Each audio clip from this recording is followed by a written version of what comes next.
Hi there, welcome to Trauma ICU Rounds. I am so excited about this week's episode. Joining me on rounds today is Dr. Eric Sims. Dr. Sims is our chief of the Division of Minimally Invasive and General Surgery here at Harbor UCLA Medical Center, and he is a gifted educator, folks. When I tell you that this guy knows how to teach, I mean, last week he was the second time or third time recipient of our Golden Scalpel Award here Second at time, Harbor thank you. UCLA. And that's just one of dozens of excellence in teaching awards for Dr. Sims. A couple weeks ago in Twitterverse, I noticed some conversation going back and forth about the difficulty understanding or memorizing the coagulation cascade. And as soon as I read a couple of these tweets going back and forth, I thought, I know just the guy who knows how to teach any and everything about the coagulation cascade in a way that totally makes sense and that is actually fun to actually learn and easy to remember. And how do I know this? Well, I've actually sat in on a couple of Dr. Sims's talks with our clinical clerks from UCLA, and I was dumbfounded at the way that he taught the coagulation cascade. And in addition to this, we recently started up our TEG program here at Harbor UCLA, and it's been a long time coming. And so the faculty underwent some TEG training today, and I thought, geez, this would be a perfect opportunity for us to investigate the coagulation cascade, excuse me. I thought this would be the perfect time to investigate the coagulation cascade and invite Dr. Sims onto the show. So welcome, Eric. DK, I'm really honored to be here. Thank you very much. And thanks for thinking of me to teach this because it's something I'm passionate about. Oh, I know it, brother. I know it. And again, I've always enjoyed this. So why don't we dive right in? This week we're doing something a little bit different. We're doing a vidcast. So we'll have this out in audio, but I would really encourage you to go to the website and download the vidcast and check it out because there's a lot of visual that goes along with this. And even without it, I'm sure you're going to benefit. So, Dr. Sims. Thank you. Yeah, I think you really want visual aids for learning the coagulation cascade, Dennis. It's one of those things that even if you are an auditory learner rather than a visual learner, it behooves you to draw this one out. And that leads me to another point. It is ubiquitously poorly taught in this country. And what's worse is that it's ubiquitously tested. It's one of those things that's both clinically and academically relevant to a very large degree. So for all the students out there, all the med students, all the residents, you will have on every exam that you have for the rest of your exam-riddled lives, you are going to have 2 to 3 questions about the coagulation cascade. Always. Almost regardless of specialty that you go into, you're going to have coag cascade questions. And it's the same thing. If you're anything like I used to be, you're preparing for a shelf exam or a step exam or an ABSITE or in-service exam, and you save the coagulation cascade for the night before the exam when you cram it into your short-term memory, along with other overly complex numbers-based systems that you want to just cram in there last minute, because if you learned it earlier, you would just forget it and have to relearn it anyway. And then you go to take your test, you get a coagulation cascade question, and you get really excited. And you sit there and you spend a good amount of time drawing out that whole stupid football player, like, okay, 12, all right. And then in the presence of like cream of mushroom soup, and then this other stuff, you get 12 activated, but then that has another thing that it activates. And you get really excited, and you sit there and for 10 minutes you draw this stupid football play. And then you're like, okay, C. And the answer is B, and you missed it, and that's 15 minutes of your life that you're not getting back. 15 minutes that could have been better spent spending more time on a question where wrapping your brain around it with a little more time would have actually been helpful, but you never had a chance. And so I hate that this topic, which is so clinically important, so academically important, is poorly taught. I have to give a shout out here to the person that first did 2 things, actually. First taught me the coagulation cascade, which I borrowed heavily from him for this, as well as taught me really what a good way to teach really is.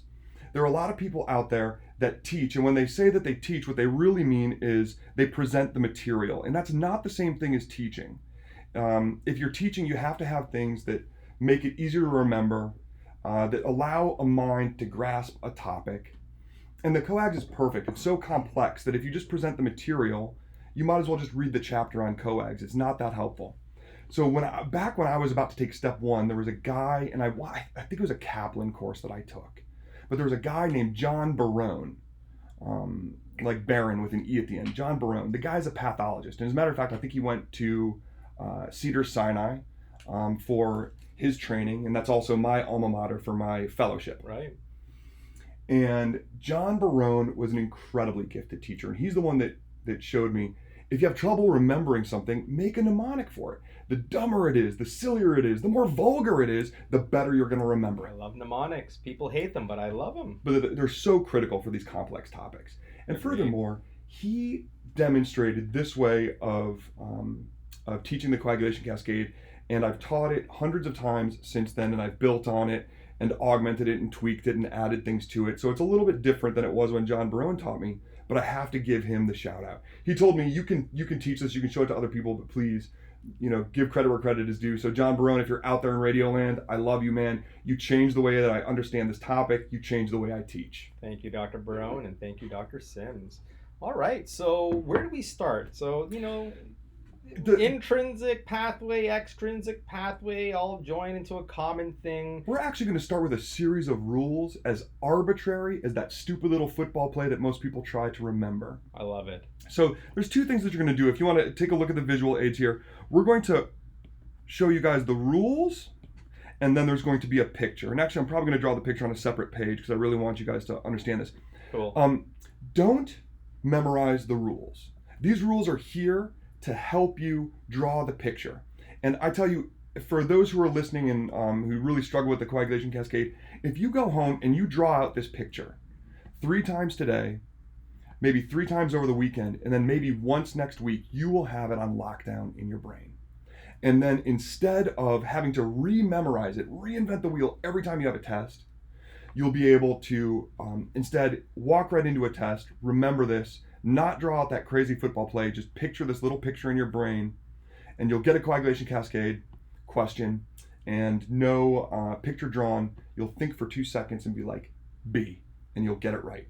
This should answer about 95 to 99% of the coagulation cascade questions that you could be asked. Awesome. So again, do not memorize the rules, but please, if you're writing this down to try to memorize this stuff now, write it down now so that you have it, but then don't try to memorize these rules. Again, they're arbitrary. They're just to help you draw the picture today, tomorrow, a little bit next week. All right, rule number 1.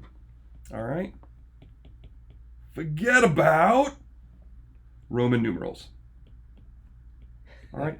They are antiquated and unnecessary. And, if you are over caffeinated and underslept, like you will be on any good test day, you will confuse 13 for 8. You will confuse 7 for 12. Don't do it. Roman numerals have no place. Use good old-fashioned American numbers.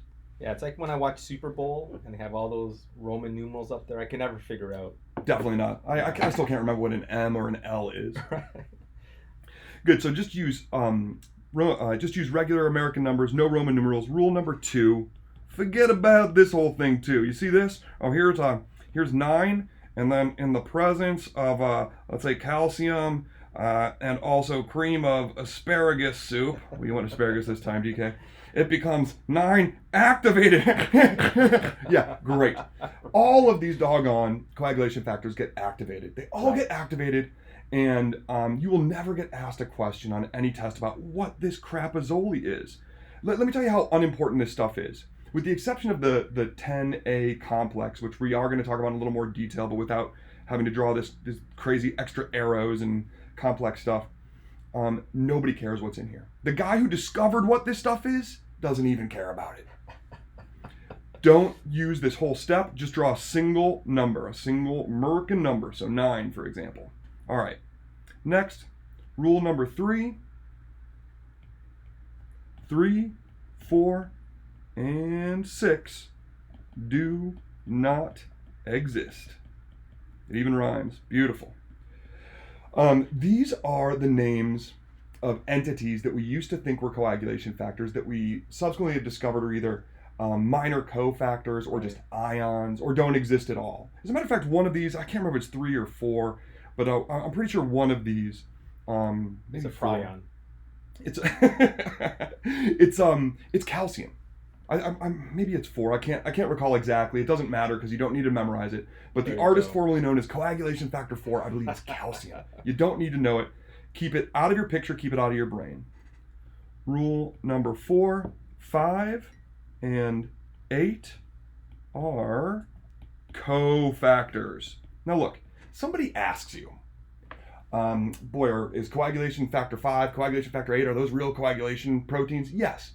They are proteins that undergo a conformational change to pass on a biochemical message down the line in this cascade that ultimately results in a nascent clot. So yes, they're coag factors. Sure. But the bottom line, DK, is that these two silly punks act way more like each other than they do any of the other coagulation proteins, and they have a lot less activity. They basically are the cofactors of this. And so I want you to keep them in a little separate compartment in your brain. 5 and 8, cofactors. Rule number 5, and again, don't memorize these rules. And how many are there exactly? 6. 6, gotcha.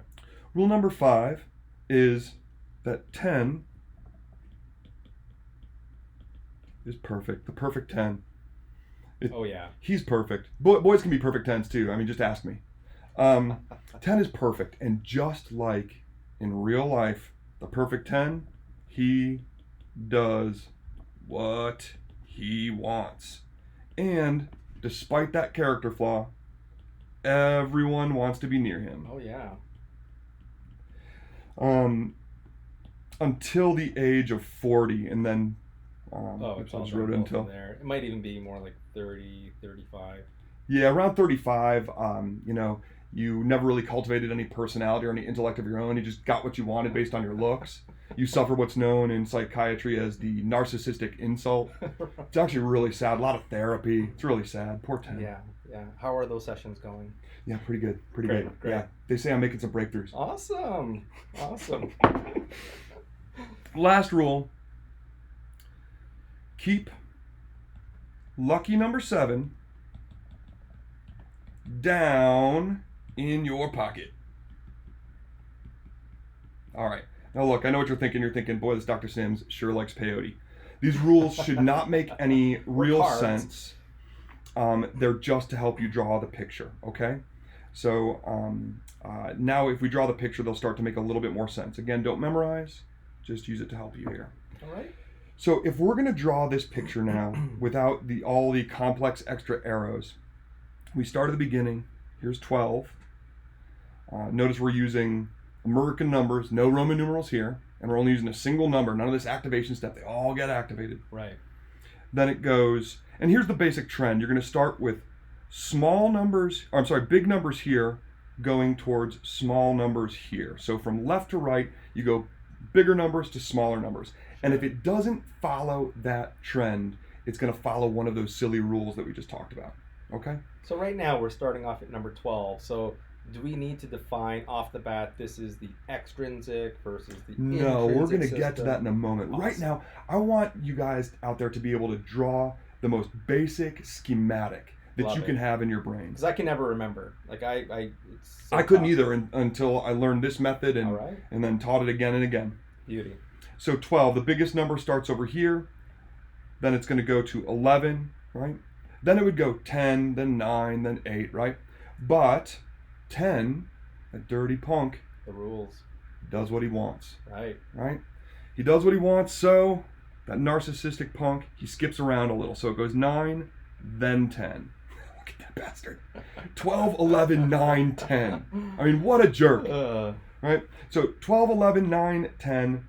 Then it would go to 8, but remember 8 is a cofactor. It doesn't get its own nice spot in the picture. It gets a crappy little studio apartment on the Upper East Side. It's like the Pluto of factors. Yeah, it is. Exactly. It's going to get its status revoked. So after 8, we come to 7.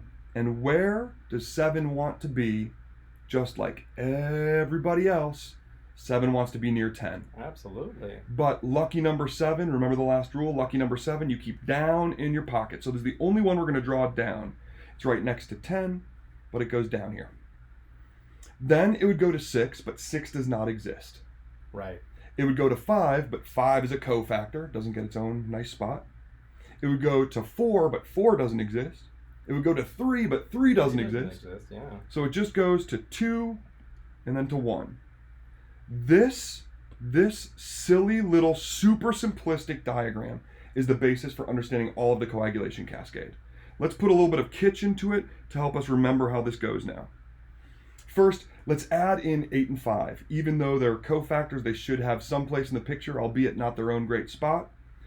Again, we have bigger numbers to the left, smaller numbers to the right, and 8 and 5, where do they want to be? Just like everybody else. Yeah, right around 10. They want to be near 10. So the bigger number goes on the bigger number side, the smaller number goes on the smaller number side, 8 and 5 go right there, right next to 10. Now, we have 2 different cascades here, all right? We do. And I'm going to draw these arrows here. This is one cascade. And if you're drawing this at home, this second arrow, the bent arrow, I'm drawing it purposefully away from the numbers, and you should do the same thing. So, these are these 2 cascades, and let's be really clear here. This cascade right here, the long straight one that's going across the top, goes 12, 11, 9, 8, 10, 5, 2, 1. Okay? This cascade, the bent one, goes 7, 10, 5, 2, 1. Okay? Yeah. So, this cascade here, this upper one, is in a line. Therefore, it is the intrinsic cascade. And so you can remember that the other one is the extrinsic. In a line, intrinsic. Love it. Next, this cascade, again, the intrinsic, the long, straight one, is definitely the longer cascade. If you look at it, it certainly has more coagulation factors in it. Indeed. The longer cascade gets the longer assay name associated with it. So the assay that tests the function of the intrinsic cascade is going to be PTT as opposed to PT going down here. But that brings us to our first little asterisk. If you guys recall, PTT stands for partial thromboplastin time. It's what measures the effectiveness, the function of the intrinsic cascade. And PT is prothrombin time. But we don't like to use PT. Right. And do you remember why that is, Dennis? I don't, I just always think INR. Totally. We like to use INR. And INR stands for International Normalized Ratio. The bottom line is this. PT is an unreliable test. And depending on a lot of different factors, including what reagent you use to test it, it can have wildly different numbers. Right. So we could take a single vial of your blood, Dennis, right now, and send it to our lab here at Harbor UCLA. We could take another part of that same vial of blood and send it to a hospital in Moscow, Russia. And then we could take another vial of your blood, same exact blood, and send it to Hôpital Lyon Sud in Lyon, France. Okay? And they test the PT there, and it's 10.8 here, 11.9 in Moscow, and 7.6 in Lyon, France. Oui, oui, monsieur. Same exact blood, wildly different numbers. So it's an unreliable system to use. So that's why we like to use the International Normalized Ratio. It's normalized. Right. So an INR of 2.3 here is an INR of 2.3 in Moscow, is an INR of 2.3 in Lyon, France. So when I say the longer assay name goes with the longer cascade, don't get it twisted. Don't be like, okay, PTT, this has 3 letters, and then down here, this is PT, but we really use INR. Well, that's 5 letters, so maybe I should bring this up here. Don't get crazy with it, okay? The longer original assay name from the original 2 assays that we used to determine the function of the intrinsic and extrinsic cascade are what we're referring to here. The longer assay name, PTT, goes with the longer cascade, intrinsic, the shorter assay, PT, goes with the shorter Cascade. Totally makes sense. Good. Lastly, Dennis, if we look at these two Cascades here, you've got this one that looks like a spear, the intrinsic Cascade, and you've got this one down here. I know that shape. Looks more like a gun, right? Totally. So let me ask you this. If you were going to go to war, Dennis, would you want to bring a spear or would you want to bring a gun? I think I'd have to go with a gun, Eric. You do, because you're a sick bastard. And you would want to bring the gun because you'd want to shoot your enemy and then brag to his parents about how you did it. I mean, you're a sick puppy. That's right. So the gun, this Cascade here, the extrinsic Cascade, the gun is for warfarin. Warfarin, aka Coumadin, is affected by the anticoagulant warfarin. Right? So the one that primarily affects the intrinsic Cascade is the other major one that we always talk about, heparin. All right? Yeah. The gun is for warfarin. Now, that brings us to another little asterisk here. Warfarin, aka Coumadin, how does it work? Do you remember, Dennis? Jeez. So, I always think of like factors 2, 7, 9, and 10, 1972. Oh, that's pretty good. I never heard the in terms of 1972 mnemonic. I thinking like that. I don't even know what's relevant or significant about that year, but So, by the way, I just have to say one disclaimer. DK here is really good at playing the Confederate. The guy is like, I don't know, Sims. Why don't you tell me? But he actually knows the coagulation cascade better than just about anyone I know. No. But yeah, it's funny because people don't remember much about the coagulation cascade, but the thing that they always seem to remember is 2, 7, 9, and 10. Yeah. I think if you just mention coagulation cascade to your average student and a lot of residents, a shocking number of residents, they'll start making clicking noise and just start going 2, 7, 9, and 10, 2, 7, 9, and 10, right? That's what they tend to remember. Warfarin is an agent that blocks the gamma carboxylation step that is needed to activate the vitamin K dependent factors. So let's talk about this real quick. Oh, great. Warfarin, aka Coumadin, okay? It blocks the gamma carboxylation step of glutamic acid. And I remember glutamic acid specifically because it's gamma carboxylation and glutamine. Glutamic acid, which is needed for activation and in fact really creation, but more so activation of the vitamin K dependent coag factors. And one of the ways that most people remember 2, 7, 9, and 10, but if you do have trouble remembering that, the vitamin K dependent coagulation factors you can remember as all of the true factors near 10, including 10. Yeah, and when we look at the way that we've written that out, I mean, it's all right there, right? Yeah, so it's all of them around 10, including 10, 2, 7, 9, and 10 are the vitamin K dependent coagulation factors.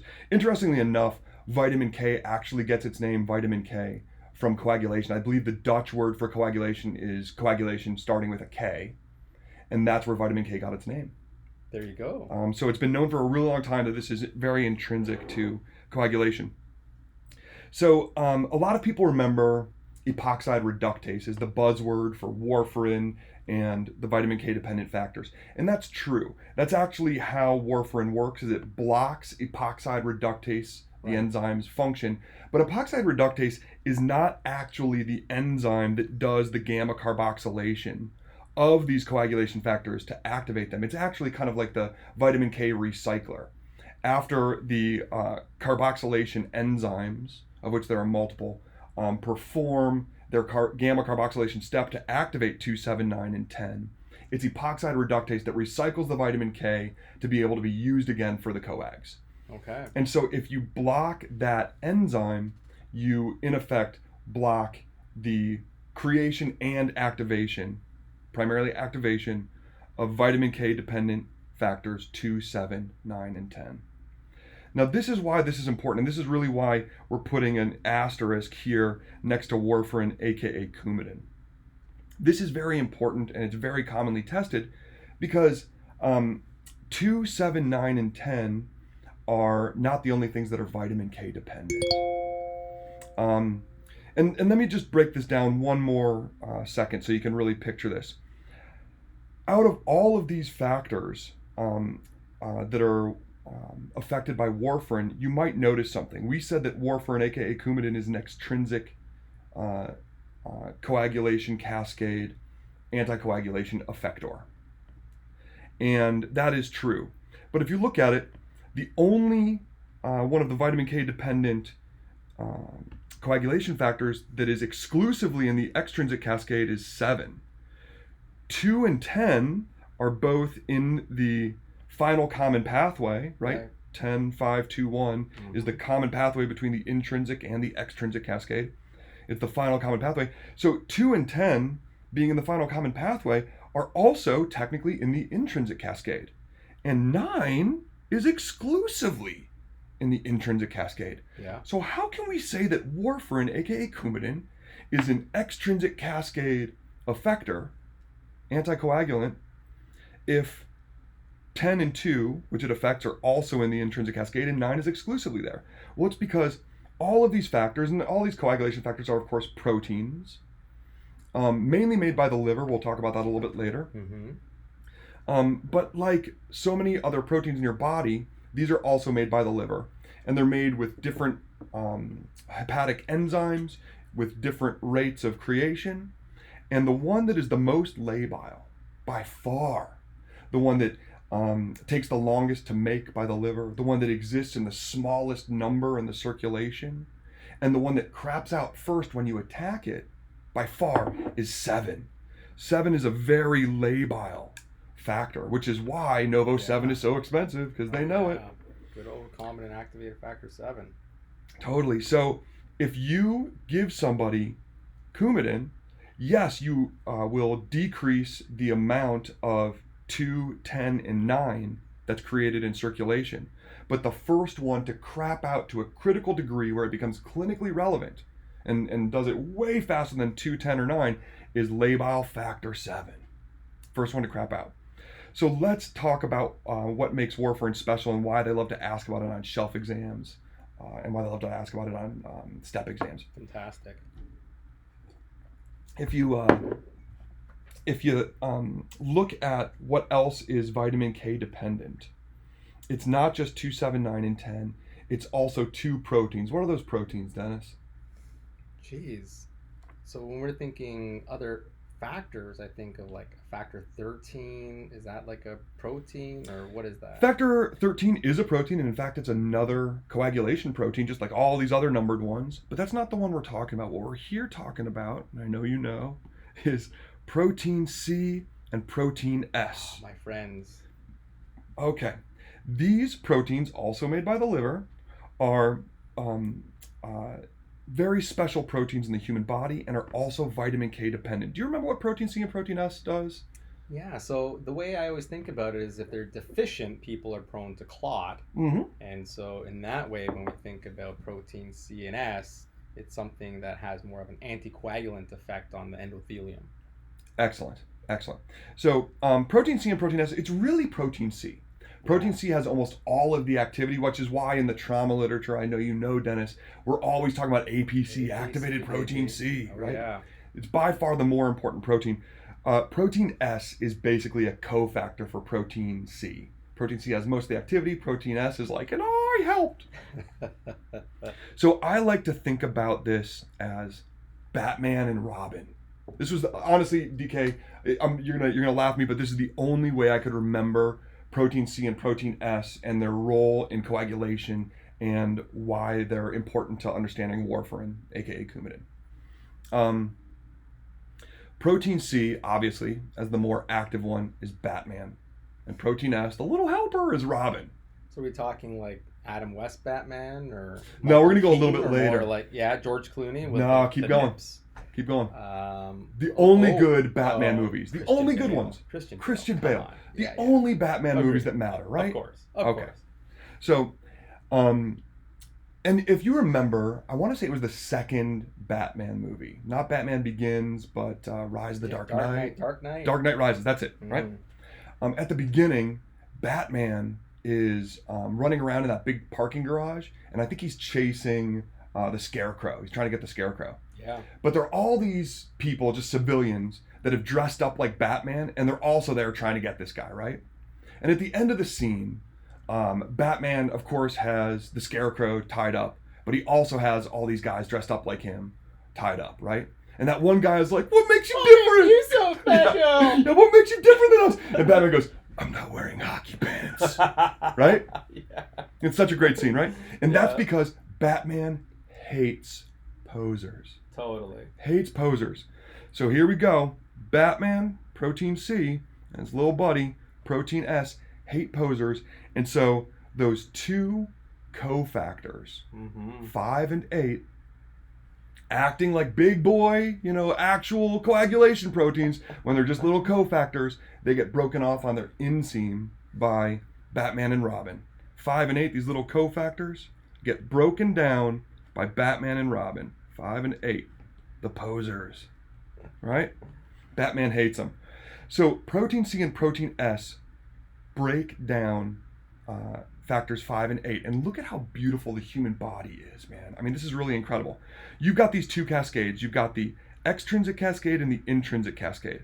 Let's say you start a pathologic clot. Something, we can talk about some of the things that will do this, but something activates 12, which activates 11, which activates 9, and on down the line, the intrinsic cascade is activated, but it's a pathologic clot. Yeah. Your body, recognizing it, can have Protein C and Protein S, the heroes, Batman and Robin, come by and knock out factor 8. And then 12, 11, 9, stops dead. Your intrinsic cascade stops the pathologic clot from forming. Similarly, let's say you activate 7 or 10 to activate the extrinsic cascade. And again, on down the line, here comes this clot. All right.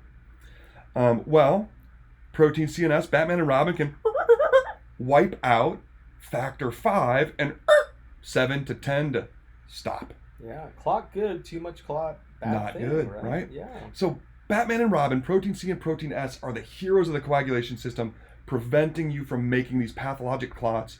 You've got one that's for the intrinsic cascade. You've got one that's for the extrinsic cascade / final common pathway. And Protein C and Protein S stop you from doing this. But they're also vitamin K dependent. Okay? And this is a problem. Here, I'll do it in yellow because we were talking about warfarin, just like we were below. There's also vitamin K dependent. And that's a problem because as labile as superlabile factor 7 is, Protein C and Protein S are even more labile. Right. They take longer for the liver to make. Mm-hmm. They exist in even smaller number in the circulation than even labile factor 7, and they crap out even easier than factor 7. So if you start someone on warfarin, on Coumadin, without bridging them to anticoagulation first with another agent such as heparin, the first thing you knock out isn't 7, making their blood thin, making them anticoagulated. It is proteins C and S. Coumadin will knock them out faster. And now, the thing that can stop this runaway train of intrinsic or extrinsic cascade cannot stop them. It's like pulling the brakes. You cannot stop even a pathologic clot. And so you activate 12, Protein C and Protein S are no longer in the circulation. You can't stop it. It will propagate a clot. Same thing, you activate factor 7 or factor 10, propagates on down the line, and boom, you've got a pathologic clot. This is why they love to ask about it on shelf exams, on step exams. They love multi-step thinking, right? They'll never give you, they'll never describe a disease and then be like, what disease is this? They don't do that. That's single-step thinking, right? They love multi-step thinking. They will describe a disease, and you'll be like, oh, I know what this disease is. And then they won't ask what the disease is. They'll say, what's the most common first-line treatment for this disease? That's two-step thinking, right? Or they'll say, what's the most common side effect of the first-line treatment for this disease, right? Three-step thinking.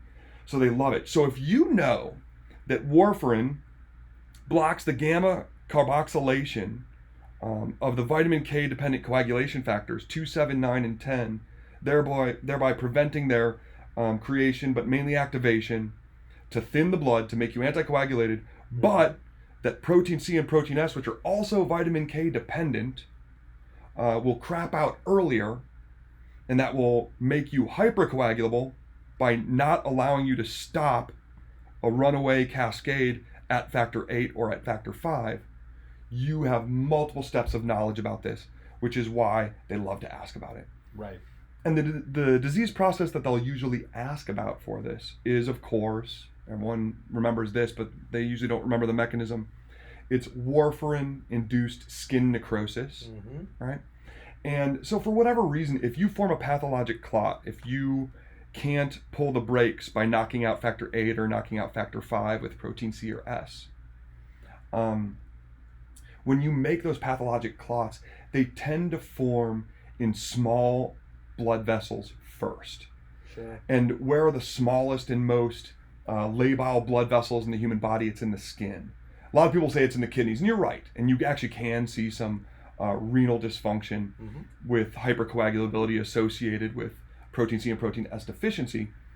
However, because your kidneys are in your nice warm body, those blood vessels, while very small, are not as labile. And so your skin, which can rapidly vasoconstrict, will tend to be disproportionately affected.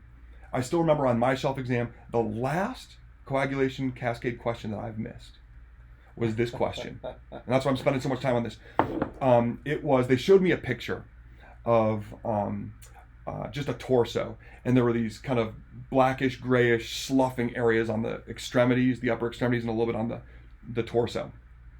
And they said, a guy had a hip replacement 5 years ago, and during his convalescence, while he was in the hospital after his hip replacement, he developed a DVT, so they put him on 6 months of anticoagulation. 2 weeks ago, he developed another DVT. This one was a spontaneous DVT, not a provoked one, not from orthopedic surgery or trauma. It's a spontaneous DVT. So what does this guy get? Lifelong anticoagulation, right? They didn't say that. I had to figure that out. But they say the resident starts an appropriate anticoagulation regimen and discharges the patient home. A week later, he presents with this, and then there's the picture. Sure. And they said, the question was, how can this be prevented? And so I had to know that this guy was started on an oral anticoagulation medication, and that this was skin sloughing, probably warfarin-induced skin necrosis, right? And the answer, look how tricky they are in these dang exams, man. The answer was not starting heparin before starting Coumadin. No. Because someone might be able to pick that one out of a lineup and be like, oh, this is warfarin-induced skin necrosis. No. The answer was, and I didn't pick it. Again, I missed it. The answer was starting an IV anticoagulation regimen prior to starting the definitive oral regimen. That was the doggone answer. Tricky. You gotta hate them. So very commonly tested. It's a good thing to know about. Absolutely. Okay, let's talk a little bit more about these guys. What, Dennis Kim, if you recall, kicks off the intrinsic cascade? Do you remember? So if it's intrinsic, this is not going to be like an endothelial or vessel injury. Isn't that correct? There is some part of it that actually affects this. But you're barking up the right tree, so I want you to go along that line of thinking. Okay. So I'm thinking endothelial injury, or am I thinking about... So there are three chemical entities that you really need to kick off the intrinsic cascade. And on an exam, they could ask you about any of the three, and they often do. And they sometimes like to ask you about the really uncommon ones. Okay. Let me go on a little sideline here to talk about the best way that you can remember this. And all of you out there in Radio Land, I want you to actually do this, especially if you're alone in your house or in your car, because you can do it without being super embarrassed. Do you know about the birthday song, Dennis? Do you know why? Okay, like if you're at home with your kids and it's their birthday, you're like, happy birthday to you, yeah, right? Yeah, but you take your kid to a Chili's right? Or to an Applebee's or to any restaurant, right? Yeah, we don't go to those places. Yeah, I'd imagine not. Big money here. If you go to Giovanni's, right? All right, look. You take your kids out, right? And it's their birthday, and you tell the waitstaff it's my kid's birthday, right? Do they come up and are they like, happy birthday? No, right? They're like, happy birthday, happy birthday. They do that whole like really embarrassing, crazy, made-up song and dance. Do you know why that is? You know, I don't, Eric. I don't remember which studio it was, but it's like, it wasn't Disney, but it's a major studio.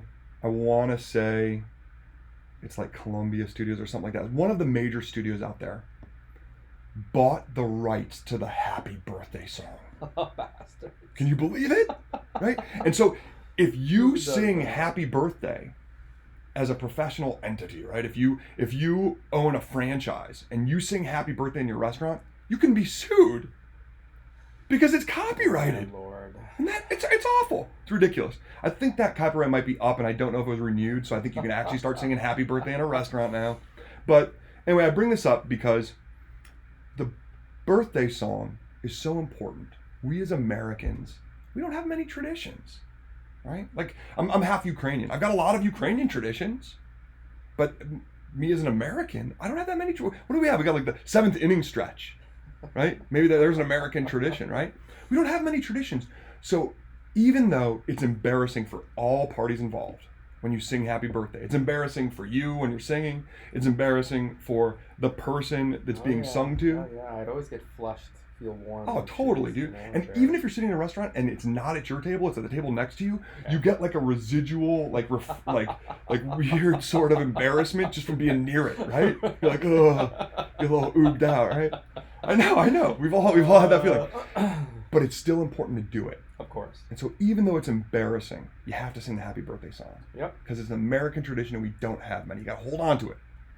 Love Similarly, all right. when I teach the coagulation cascade, I like to name the 3 things that can kick off the intrinsic cascade. I like to say them loudly like Tom Waits, because it helped me remember it. I couldn't remember it, and then I had this tiny little mnemonic because they're kind of similar sounding things. And it's the only way I could remember it. All right, these 3 things. So you're gonna do it. You know who Tom Waits is, right? Oh, we're doing it. You know, I was thinking John Waite. You know, Missing You. Yeah. In the 80s. So no. No, Tom Waits is one of my favorite artists in the world. And Tom Waits, if you ever listen to this, man, get me tickets to your next show, man. I've got to see you. It's on my bucket list to see you before I die. One of my favorite. He's an actor and an incredible musician. He does folk music and all this stuff. Anyway, he's got this really crazy voice. Sounds like he's been smoking since he was 3. He's like, he got himself a homemade special. You know, his glass was full of sand. Tom Waits, all right? So if you don't know who Tom Waits is and you want to make me feel old, all you kids out there, just think about Batman, okay? Or a demon or whatever you want, okay? Think about some really gruff, I smoke too many cigarettes sound, all right? And that's how you're going to say this. And I want you to say this at home. The 3 things that kick off the intrinsic cascade are Cali, Kinney, Cali, Cali, Kinney, Cali, Cali, Kinney, Cali. Yes, DK. Cali, Kinney, Cali. All right, Cali is kallikrein. Kinney is high molecular weight kininogen, right? Oh, yeah. High molecular weight kininogen. And Kali is exposed subendothelial collagen. Like Kalima. Like Kalima, right? So kallikrein, kininogen, collagen. Really, there are biochemical side steps for kallikrein and kininogen, high molecular weight kininogen, where it can be bypassed. But there really is not a good biochemical side step for collagen. So probably the most important one is exposed subendothelial collagen. But you could be asked about any of these 3. Kallikrein. Excellent. Kicks off the intrinsic cascade. Good. Now, what kicks off the extrinsic cascade? And you would think that it does it kind of here. Just like kallikrein, kininogen, and collagen kick off right here, right at the beginning of the intrinsic cascade, right at 12. You would think that right at 7, right at the beginning of the extrinsic cascade, is where you would kick it off. And that's actually not true. If you look at the biochemical pathway, it's not really at 7, it's where 7 talks to 10. 7 is actually part of the 10A complex. And yes, you do have to have activated 7, but it's not until activated 7 interacts with 10 that the extrinsic cascade really kicks off. Okay. So remember, if we talk about the extrinsic cascade as our gun, remember we talked about you got the spear and you got the gun. So violent. Yeah. Well, here's our gun, right? And right here, right at the trigger point of the gun, is where we activate the extrinsic cascade. It's where we pull the trigger of the gun of the extrinsic cascade. And what pulls the trigger of this gun? Do you remember what it is? It's got to be I keep saying it. I don't know. 13? It's not 13 yet. Damn you. It is TF, trigger finger. Your trigger finger pulls tissue factor. Tissue factor. That's it. So TF, trigger finger, pulls the trigger of the gun of the extrinsic cascade to activate it. TF, trigger finger, tissue factor. By the way, they can ask you on an exam about the other name for tissue factor. Do you remember what it is? I do not. I've heard of 2 of my colleagues that have been asked this on an exam, and one of them actually missed the question because they didn't realize it was the same thing as tissue factor. Thromboplastin. Tissue factor equals thromboplastin. It's the same thing. Equals thromboplastin. Okay. That is so don't be fooled. They sometimes won't give you tissue factor. They'll give you thromboplastin. It's the same thing. It is the trigger finger. It's what activates the extrinsic. Okay. The other reason I like using the TF mnemonic for trigger finger, tissue factor for the extrinsic is because it tells you the order of the 2 named coagulation factors, right? So in reality, all of these coagulation factors have another name. It's just nobody cares about them. Sure. The 2 that we really care about are 2 and 1. Coagulation factor 2 and coagulation factor 1. Coagulation factor 2 is also known as T before F. Yeah. Right? So T before F, tissue factor or trigger finger. Also here, T before F. Factor 2 is also known as thrombin or prothrombin in its inactive form. Sure. And factor 1, coagulation factor 1 is also known as fibrinogen or fibrin when it's activated. Yeah. Right? So T before F, thrombin before fibrin. Let me pause here for 1 second because we'll be able to wrap up pretty soon, but I just want to say one thing. If you guys remember nothing from this lecture, and that's okay. Like I'm good at taking these tests. So if you're like, that's too complex, I'm just gonna memorize the football play, you do you, boo-boo. I don't care. You do it. And if you miss questions, that's on you. Right. So you do what you want. But if you remember nothing, the biggest clues I can give you about the coagulation factor are these. First, if you're ever asked a question and then you're given several coagulation factors as possible answer choices on a multiple choice exam, if thrombin is there and you don't know what the answer is, if thrombin is there, aka factor 2, pick it. Thrombin does a million things. It's such an important coagulation factor. Sure. It does a million things. It wears so many hats. And so if they're like, which one of the following coagulation factors does blah? And you're like, I don't know. Sim's never talked about this, that a-hole. What's going on? If thrombin is there, pick it. It's your best guess. Okay? The other major clue that I want to give you, if you remember nothing else, is this. The answer, if it's a coagulation cascade question, the answer will never be von Willebrand's factor. They put that in there as a matter of fact, von Willebrand's factor classically is the #1 wrong answer given by both students and residents alike for coagulation cascade questions. #1 wrong answer. And that's because you're really flustered, you're really stressed, it's a big exam, and you remember von Willebrand's factor is this thing that does something in the blood, and you get this question, you're like, I don't know, von Willebrand's factor. And you just answer it, and it's wrong. Right. Von Willebrand's factor has a lot to do with platelets. Sure. It has nothing to do with the coagulation cascade, except for one tiny little association that we'll talk about in a moment that they would never ask about directly.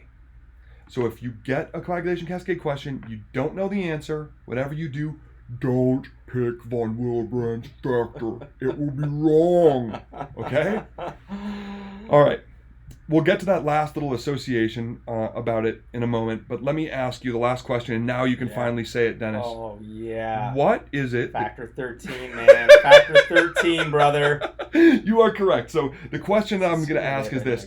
Right. What comes in at the end of the coagulation cascade to cross-link fibrin monomers and stabilize your nascent clot? And the answer is coagulation factor 13. Now, a lot of students and even some residents don't even remember that there is a coagulation factor 13. Right. And if you tell them there is, they think you're tricking them, right? Like when you tell them, oh, I'm going to use factor 14 and you're referring to a hemostat, right? We've all done that. But coagulation factor 13 is a real coagulation factor, and it comes in after you've either initiated your intrinsic or initiated your extrinsic cascade, and you've now activated fibrinogen into fibrin, factor 1 into its fibrin monomers, and 13 comes in and cross-links and stabilizes those fibrin monomers into a more stable nascent clot. Cool? Beautiful. And you obviously can't see what we were doing, but when we talked about factor 14, both of us were just kind of flexing our index fingers. That's the ultimate factor there. Yes, indeed. Spoken like a true surgeon, man. All right. So, let's talk really briefly about that last little association, because I feel if I don't bring it up now that I warned you against answering von Willebrand's factor, you're going to be like, no, there's something out there. Maybe this is it. So I'm going to turn to the next page, because that one was getting pretty messy. I hope y'all were following with me. And let me pose it this way, Dennis. Yeah. I'm gonna. Oh, here we're gonna do this. I'm going to ask you a question. Love it. The way that it would be asked on a surgery board exam. Man, it's been a while. All I know, right. right? Yes. All right. If you get it right, DK, Yeah. I'm gonna buy you a beer. Oh. Now, if you get it wrong, then I'm gonna ask you the way they would ask it on a resident level. Same exact question, but I'm gonna ask it the way they would ask it on a resident or student level exam. Okay. And if you get it right, Mm-hmm. I'm gonna buy you a beer. I love it. But if you get it wrong, you're gonna buy me a beer. Win-win. Dig it. Love it. Okay. So here we go. The way they would ask it on a board level exam would be this. Which one of the following coagulation factors can differentiate a hepatic coagulopathy from a consumptive coagulopathy? Oh, yeah, okay. All right. That's a tough one. Here, I'll draw out like the basis of our coagulation cascade again so you can look at it, and it might help you. It might not. All right. So here's our coags, all of them, okay? I see. Which one of the following coagulation factors can differentiate a hepatic coagulopathy from a consumptive coagulopathy? Is it 1, No. 7, Maybe. 8, Could be. or 12? No.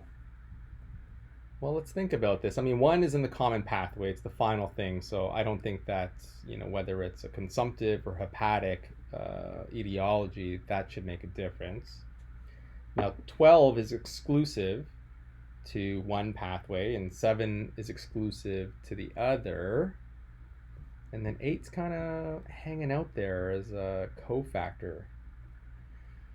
So I think I'm just going to have to guess here, and the only one that's really different from the others is factor 8. So I'm going to say factor 8, brother. Excellent deductive reasoning, Dennis Kim. And I know you know the answer anyway, but that's brilliant. You're absolutely right. It is factor 8.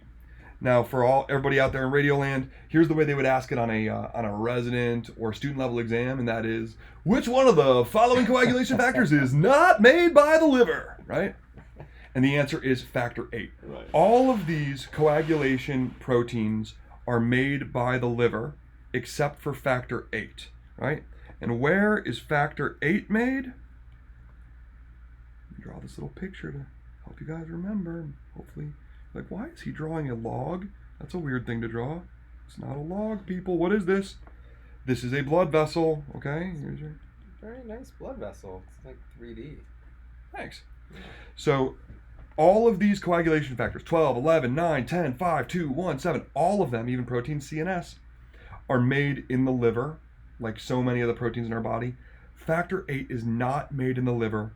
Factor VIII is made in the endothelium. And factor VIII is made with and secreted with Von Willebrand factor? von Willebrand's factor. This is in fact the only way that von Willebrand's factor has anything to do with the coagulation cascade, is that it is also made by your endothelium, and it is made with and secreted with factor VIII until one or the other is needed, then they break off from each other and do their thing, right? Very cool. Yeah, no. I can't even recall or recollect any of this. This is fantastic. So von Willebrand's factor will not be the answer for any coagulation cascade question unless they ask you very directly which one of these entities is made with factor VIII by the endothelium, and then you'd be like, okay, it's von Willebrand's factor, right? Sure. But it's factor VIII. And so this is why I can differentiate a hepatic from a consumptive coagulopathy, right? Let's say you, Dennis, you've got a patient that had a sigmoidectomy for diverticular disease 10 days ago. They'd had multiple episodes, and so they actually pulled the trigger and had their sigmoid removed. Sure. Right? And now, post-op day 10, they present to the emergency department, and they're tachycardic and hypotensive and tachypnic with low sats and febrile with a distended peritonitic abdomen, and you work them up and you get a CT scan, and sure enough, they've got a leak, right? And now they're full-blown septic, actually probably in septic shock, and they're in the ICU, and 2 days later, despite everybody's efforts, they're now on multiple pressors, and they're intubated. They, of course, have a Foley in. Non-preventable. Totally, and they're essentially in multi-system organ failure. From the time they hit the door, there was nothing you could do. Now you're trying to run damage control on this terrible sepsis they've got, right? Gotcha. And they're too sick for you to even go in and try to get source control.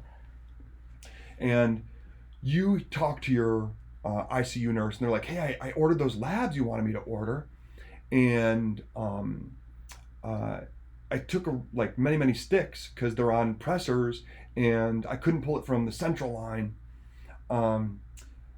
But he's still bleeding from all of those stick sites. And I drew those labs 5 hours ago. And so you walk over there and you look, and sure enough, he's still oozing from all of those. And you're like, I wonder what's going on. And so you look at it, and the PT, the PTT, the INR, they're all elevated, and you're like, oh, he's coagulopathic. Okay, well, that makes sense. Mm-hmm. Yeah. And so you start to ask yourself, okay, is this guy coagulopathic because he's essentially in shock liver? He's in multisystem organ failure. Mm-hmm. He's got shock liver, and so his liver now does not have the synthetic capacity to crank out coagulation factors, and so he's coagulopathic. Right. Or is he in DIC from the sepsis, and he's consuming all of his coagulation factors, so he's making clots and bleeding, right? Yeah. Okay. And you would never do this clinically, DK, you know, because we have way better assays and way better means of deciding, but let's say... I'm setting a factor VIII level. What's that? I'm setting a factor VIII level. You're definitely going to send a factor VIII level, right? Now, if you sent all of these factor levels, right, let's say you look at it and all of them, 12, 11, 9, 8, 10, 5, 2, 1, and 7, are all in low numbers in the circulation. What can you say is the likely etiology of this man's coagulopathy? Yeah, it's his liver. Well, no, in that case, it would be... For those who didn't see, he just straight winked at me. He's trying to throw a monkey wrench. No, that one is definitely going to be consumptive, Absolutely. Right? They're all being used up. They're all being consumed. And so he's low in all the coagulation factors. Absolutely. Now, let's say you test all of these. Again, you would never do this clinically for all of them, but let's say you test all of these coagulation factors, and all of them are low in number in the circulation, except factor VIII, which exists in normal numbers in the circulation. Now what can you say about this? Yeah, absolutely. So this is going to be hepatic dysfunction. Totally. The inability to synthesize.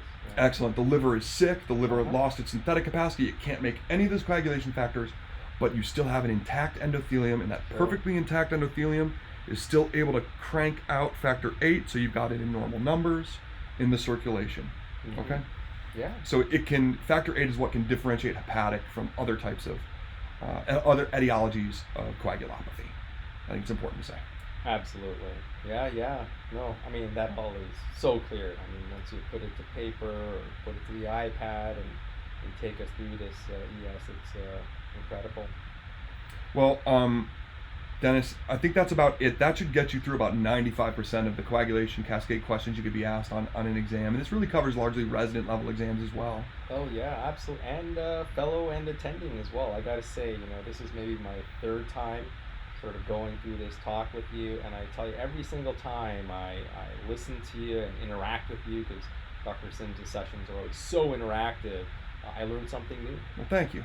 So thank you, brother. Again, for those of you out there who are feeling a little insecure or uncomfortable understanding the coagulation cascade, this is a great approach. So please, we want to hear your feedback. Let us know if all of this makes sense, and if you have any questions, feel free to ask. And yes, Dr. Sims, I want to thank you so much, brother. Truly a pleasure. Have me back on and we'll do platelets sometime. Oh, brother. Absolutely. Of course. Thank you so much, Dr. Sims. Really a pleasure. Awesome. Thank you. Take care, brother. All right. So good, man. Good. I hope that worked out. How long were we? An hour. Oh, good. An hour. Good. 60 minutes, dude.